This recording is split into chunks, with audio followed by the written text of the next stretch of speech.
In the midst of my labor, my husband and sister had an affair, and they even sent me a photo to make me feel guilty. She begs me to forgive her now that she's pregnant, as my ex-husband refuses to have any contact with her.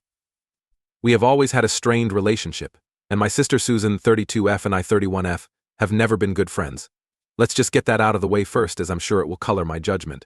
She had this thing where she would always want to copy me, or even surpass me when we were little. Like when we were in school, she would join any extracurricular activity I participated in and try to one-up me in every way she could. It seems that she was hell-bent on outdoing me at whatever I dared to undertake. I had this one sport that I had been passionate about since the day I was born. Without meaning to brag, I spent a lot of time honing my craft as I got older, and I eventually won accolades that recognized my proficiency. My sister had an abrupt desire to play the same sport when she was 14 years old. Our parents, to our surprise, gave their consent, but she lacked the dedication to practice that I had, on every occasion. Whenever we would practice together, she would make an effort to pick on me or minimize my abilities. Everyone could see that she wasn't as prepared as the other kids when competition day rolled around. Regardless, she was counting for a major title. Sadly, I was the one who took home first place. Even though my parents were overjoyed, she had a temper tantrum in front of the whole class. Our parents had to quickly remove her from the room as she began to scream and cry, which was rather embarrassing for them. She was furious when she got home. Despite my parents' best efforts to calm her down and reassure her that she doesn't need to measure up to me in any way, shape, or form, Susan lost her cool, started yelling at me in front of them, and shattered my award out of frustration. I felt a deep sense of hurt because, in contrast to her, I would put in a lot of effort to obtain these honors. She was unconcerned with the reprimands from my parents. They sent her to counseling, but she still wouldn't talk about how she felt about me, jealousy and bitterness. She only got worse as we grew older. It was a daily ordeal to get ready for class. She would make fun of my hairstyle, my clothing, and my overall appearance, expressing her shame at how I looked. Just so you know, I'm tall for my age, skinny, and have long crimson hair. Even at that young age, I knew I was not ugly since I would receive a lot of attention from guys, even though my sister liked skirts and crop tops. I preferred loose clothing. Susan began bullying me at school because she knew she could get away with it there, and my mother would scold her for being so cruel to me at home. She would constantly remind me that her pals were cooler than mine. This effectively meant that she was more interested in hanging out with the popular set, whilst I tended to stick to the individuals I actually enjoyed spending time with. Unlike her, I am more of an introvert and kept to myself. Whenever I tried to pass someone, she and her friends would stand in the halls and make fun of us, claiming that I was definitely adopted and not her biological sister. I chose to build my own WordPress site when I was a senior in high school. I enjoyed writing and wanted to share my ideas with the world, but I had no clue how WordPress operated when I was 15 years old. As time went on, I found that I could not stop writing. After I reached 2,000 members, several local businesses approached me about writing product reviews and promoting their wares on my page. At first, all they did was send me free products to review. However, as my site gained more readers, they began to pay me as well. At first, my parents were unaware, but eventually, they couldn't believe I was making money doing something I loved, so that I could start saving for college as soon as I became of legal age. My dad helped me open a bank account in my name, with him as a co-owner. I was told by my sister that it was unjust that I was earning money while she was not, thus we should split the money. She was welcome to give it a go, but I flat out declined. She launched her own blog after attempting to gain my parents' support, but they declined. She made fun of me at first, telling that it was easy to write and that it wasn't even a major issue. In addition, she had informed me that she was a superior writer compared to me. On the other hand, she would become quite irate and inquire as to my secret to securing brand partnerships through my site whenever she saw little growth in her subscriber count. Because we are sisters and should share everything, she started pressuring me to promote her articles on my site. I declined for two reasons. First, she had criticized my writing and was now asking for my help, and second, I didn't particularly enjoy her writing. She abandoned her goal after a few months of fruitless trying. Next, we both wanted to attend an Ivy League institution as our mom did when it was time for college. Susan was turned down by both that school and an even more illustrious Ivy League institution. She was compelled to attend a local university, which was pleasant, but couldn't compare to the illustrious Ivy League institutions.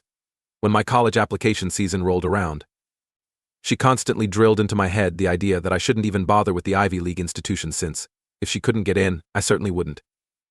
I would try to convince her that these colleges were not a good fit for me based on my personality, even though I had the perfect GPA that they demanded. Ignoring her advice, I applied to the prestigious Ivy League institution that my parents had recommended, and to my delight, I got accepted. I was scared to inform her when I received the email because I anticipated a tantrum from her. As anticipated, Susan did not take kindly to hearing from my parents that I had been accepted on a weekend dinner when she came over for supper. Even when I was accepted, she still wouldn't believe it. My acceptance letter came as a shock to her, and she immediately began to question its authenticity, claiming that she had been rejected despite being a superior student. I never saw her as a competitor. But she would go to extreme lengths to trash-talk my accomplishments, and my parents and I were sick of her shenanigans.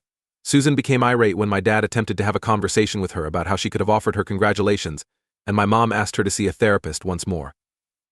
Because she was their first child, she felt she had no right to be angry with them for having a sister and for insisting that she would never desire one. Angry, she stormed out of the house while dinner was in progress.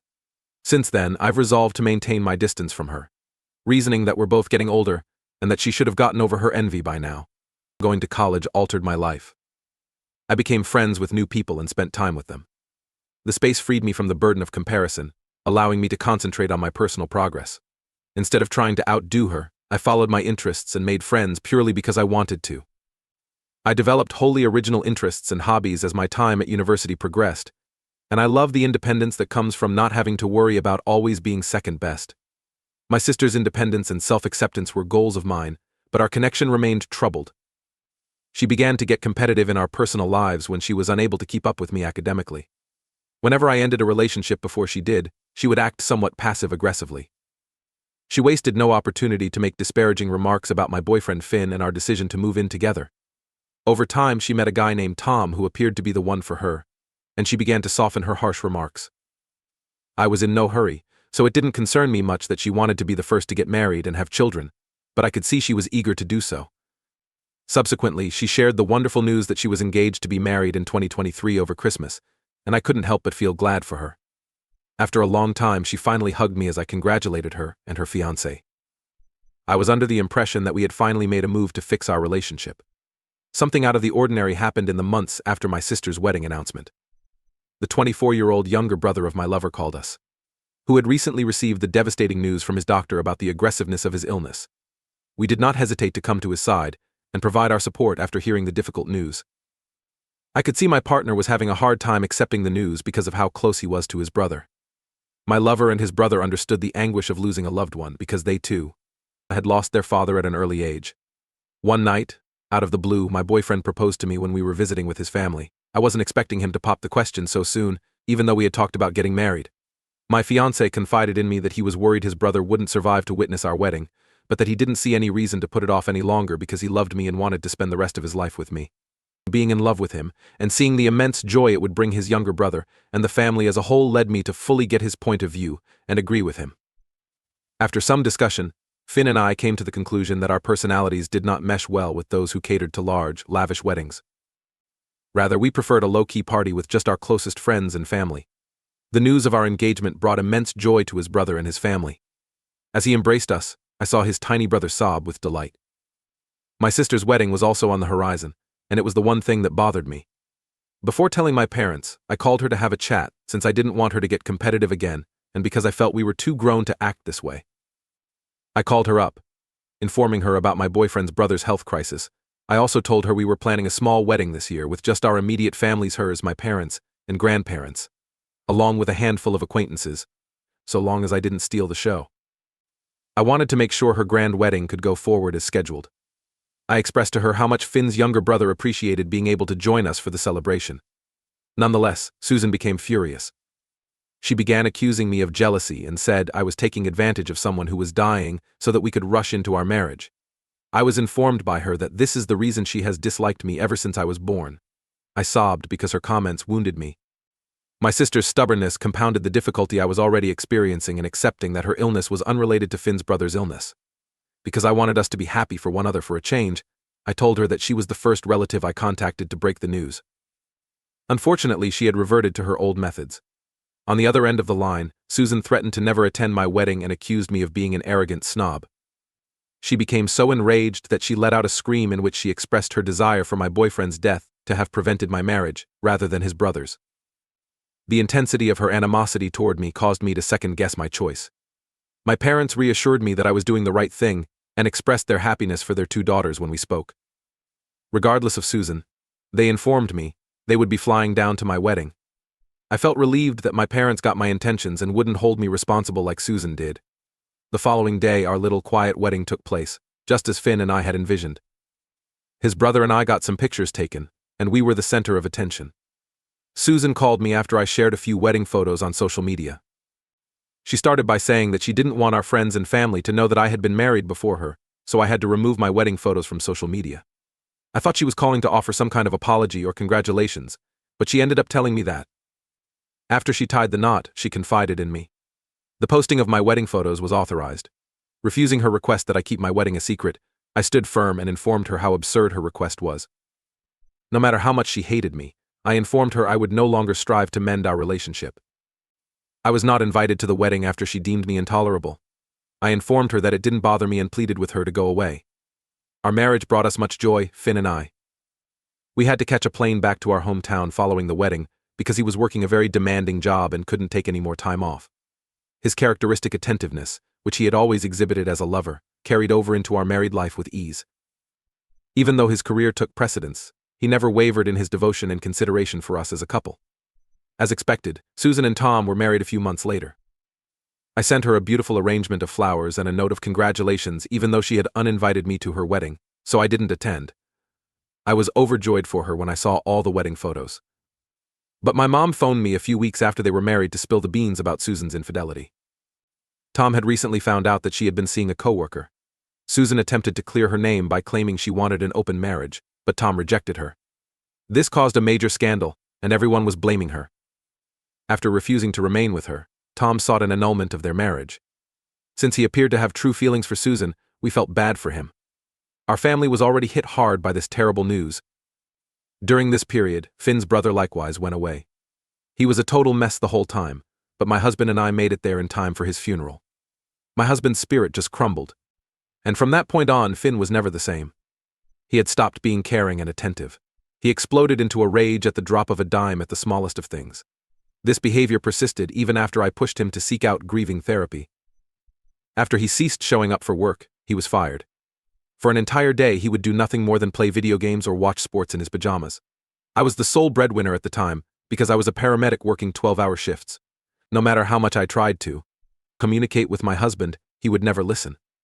Because he was unwilling to assist himself, therapy and counseling had no effect. I grew worried when he began to conceal his identity on a regular basis. This had never happened before. He incessantly wanted to know when I would be returning from work and constantly pushed me to remain out late. He avoided me like the plague, never even bothering to ask me how my day was or spend time with me. He would be frivolous with his expenditures, either going out or purchasing gifts for himself. It was around this time that I learned I was expecting a child. I blamed the stress at work for the fact that I hadn't been having periods. The idea that I would become pregnant never crossed my mind even once. Finn didn't seem overly concerned when I informed him I was expecting a child.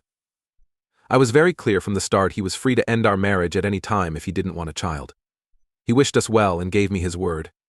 I was really ill throughout my whole pregnancy, and I'll admit that it may have made me even more oblivious to my husband's needs. My illness had affected every part of my existence. I stopped going out with my pals and couldn't work for 4 months. I suffered hyperemesis gravidarum, and it was a really terrible condition. My parents helped out around the house when I was too sick to do anything on my own throughout that difficult pregnancy. Finn had found work in the midst of it all, and he was providing for us financially. I had told him that I didn't want to stay at home throughout my pregnancy and that I would return to work thereafter. Despite my agony, Finn would accuse me of being lazy or overdramatic whenever he got home from work, and this would lead to arguments between us. On the day my water broke, I tried calling Finn 12 times, but he never answered. I informed him via text that I was going to give birth soon and that he should come to the hospital to see me. My parents were more than happy to give me a ride to the emergency room when I requested them to. I get a call on my phone while I lie on the hospital bed, aching from the impending birth. While I was in the delivery room, my mother held my hand and checked the phone in case it was Finn. The message catches her off guard, and her eyes widen in disbelief. She flat out denies knowing when I ask her. I begged her to tell me again when I began to get horrible ideas. With a really sad expression on her face, she gave me my phone. As I perused my messages, I came upon an image of my sister and Finn cuddled up in bed. Susan had written to me, wishing me well as a single mother, claiming that I had borrowed her husband. After reading the message, I couldn't say anything. I went to Finn because I couldn't believe what I was seeing. Following the fourth ring, he casually inquired as to my reason for contacting him. He just said that he had fallen in love with Susan when I began yelling and demanding to know what on earth he was doing with my sister. He went on to describe how she helped him get through the tough times after his brother passed away, and they had been in touch for some time. They apparently started having an affair a few months ago, and I had no idea until now. He informed me that he intended to conceal the affair until I gave birth, but Susan refused to continue with the deceit. Evidently, I was aware that Susan had purposefully delayed breaking this news to me until now. He began to apologize, but I interrupted him and informed him I would see him in court regardless of his apologies. I refused to let the fact that the man who meant the world to me, the father of my child, chosen to betray me by having an affair with my sister, derail me from my unwavering moral compass. Due to the anguish and sadness I was experiencing, I wept during my delivery. Whatever the case may be, I am grateful that my daughter Aurora was born healthily and is doing well. My dad couldn't tear his eyes away from my kid and couldn't stop congratulating me. My mom sobbed with delight. As a show of support, everyone in my family and circle of friends came to see me. I emailed the photo to prove that Susan had slept with my husband and spread the word about it. My folks contacted Susan by phone to tell her she had their full support and that they could never forgive her for what she had done. They expressed their embarrassment at having given birth to her and advised her she should never refer to them as her parents. My dad reassured Susan that she was not against their will, even though Susan protested and said that she and Finn were romantically involved. Both our life and our phones were banned by her. Despite my best efforts, a few of my cousins and other relatives did in fact send her hateful messages. Someone had to call her out on what she had done. Additionally, I told Finn's mom about her son's actions, and she was startled. It was already too late when she tried to speak to Finn. There would be no stopping me when I filed for a divorce from his sorry ass. After I packed up my belongings, my parents helped me relocate them to their house. I didn't even bat an eye when Finn tried to confront me with his thoughts and feelings after consulting with his mom. He understood he'd been completely wrong. Because I didn't trust him with our child, I withheld his visitation rights until we had the matter resolved in court. I was afraid Aurora would be exposed to the insane things that he and Susan had done. I went to a competent attorney and filed for a divorce while still living at home with my parents. The judge would not let Finn get away with refusing alimony throughout the divorce procedures. He had cheated on me when I was pregnant, so he couldn't get away with it. In terms of custody, I was granted primary custody, and he was granted limited visitation rights with our daughter. My attorney did a fantastic job presenting proof that Finn's depressive and violent tendencies following the death of his brother should have raised red flags. The divorce with Finn has been finalized for 8 months. He hardly visits our daughter, but he does send child support on a regular basis. He has made multiple attempts to speak to me and express his apologies, but I have always ignored him. I have returned to my job in order to support my child, Aurora, while my mother takes care of her. Afterwards, I assume control once I return home from work. A call came in yesterday from an unknown number completely out of the blue. Susan was on the other end of the line when I answered the phone. I had removed her from my address book months ago, so the realization shocked me to my core. After pleading with me not to cancel the call, Susan proceeded to explain that she had been attempting to contact me for months before deciding to use her friend's phone to do it. I politely requested that she not phone me again and told her that I was bored and didn't have anything to talk about. But she didn't waste any time getting on the subject of Aurora's impending brotherhood. I was overcome with a mixture of amazement, bewilderment, and a hint of wrath. When I pressed her for details, she revealed that she was expecting Finn's child. She went on to explain that she was going to have a kid soon, and that I should forgive her so that she can take care of her child, and that we should put our differences aside. I told Susan again and again that it didn't matter to me if she was pregnant or not. I just wanted no part of her. As soon as Susan heard this, she began to yell out about how our parents and the rest of the family had stopped communicating with her and wouldn't even return her calls, all because of me. She went on to describe how nobody had been there for her when Finn denied she was pregnant and tried to get her to have an abortion. I reminded her that she had chosen to sleep with my husband throughout my entire pregnancy and that she had given me that indecent image during my birthing, and I smiled as I listened to her cries for help. I reassured her that she should relax in her freshly made bed and encouraged her to embrace her new role as a single parent with open arms. Every time I've brought up my sister with my friends since our call, they've had different reactions. Some of my friends support me, but others feel I'm being too harsh, particularly because I've been through being pregnant alone and know how tough it is. Here I am, then, on Reddit, seeking a neutral viewpoint. AITA, for she would not forgive my sister for ruining my life by having an affair with my ex-husband.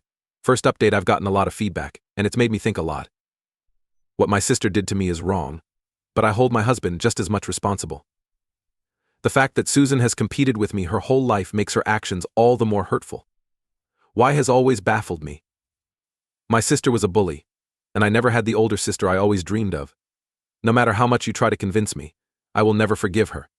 However, I will discuss this with my parents and let them know that they are free to form any kind of relationship they like with Susan and her kid. Second update: everyone has been asking for an update for the past 3 months, so I finally gave in. Apologies. But job and childcare have kept me quite busy. By the way, for those of you who were wondering, Aurora is doing great. Every day I am more and more enamored with this precious little girl. The fact that Finn rarely pays her a visit is fine with me. I will be able to have this discussion with Aurora when she is older. So far, she is content with the care that my parents and I are providing for her. I did inform my parents that Swan was pregnant during our conversation, so now we can get to the meat of the update. Like me, they were taken aback. According to what I told them, Finn reportedly did not want anything to do with the child, even though she was his. My mother broke down in tears, and witnessing my parents' anguish made me feel vulnerable. My parents' disappointment with my sister was evident to me. After much waiting, my dad eventually gave Finn a call so they could talk face to face. The truth was leaked by Finn. Apparently, Susan lost interest in him and ended their relationship after our divorce, so he stopped visiting her. He was willing to pay child support but expressed his desire to have no involvement with the child. My parents have come to the realization that Susan has remained unchanged since our chat. Having this baby is obviously her way of trying to one-up me again. I just want to shield Aurora and my daughter from all of this, because it is so draining and because I don't want her to go through what I did to grow up. My parents appeared hesitant when I told them they could chat to Susan and form a relationship with her if they wanted to. Also, in preparation for leaving my parents' house with Aurora, I have begun house hunting. Okay, everyone on Reddit. After 5 months, I am revising this. I appreciate everyone who has been following my writings and providing me with helpful feedback. As I mentioned before, Aurora and I are now living independently after moving out of our parents' apartment. While I am at work, my daughter is taken care of by a babysitter whom I hired. Having a private area of my own is a relief. Despite the challenges, I am making it as a single mom. After Susan gave birth to her son, no one save my mom went to see her. My dad was not one of them. My mom has informed Susan that everyone is disappointed in her because of what she did, and that the child is the only reason she came to visit her. Although Susan really sought forgiveness, my mother informed her that our connection with her had come to an end. Susan has done things that will be difficult for everyone to forget, and I know it must kill my mom to cut ties with her daughter. Having said as much, my dad has never changed his mind about his distaste for her. At the same time, my parents are still doing all they can to help me out in Aurora. On weekends, they drop by to see us. Not only does Finn keep paying me child support for Aurora, but he now also pays it for Susan's kid. How embarrassing is this? Words fail me. I still have a hard time getting over this betrayal, and I've spent many lonely evenings sobbing into my pillow. I know that it will take time for me to heal, which is why I have been attending therapy.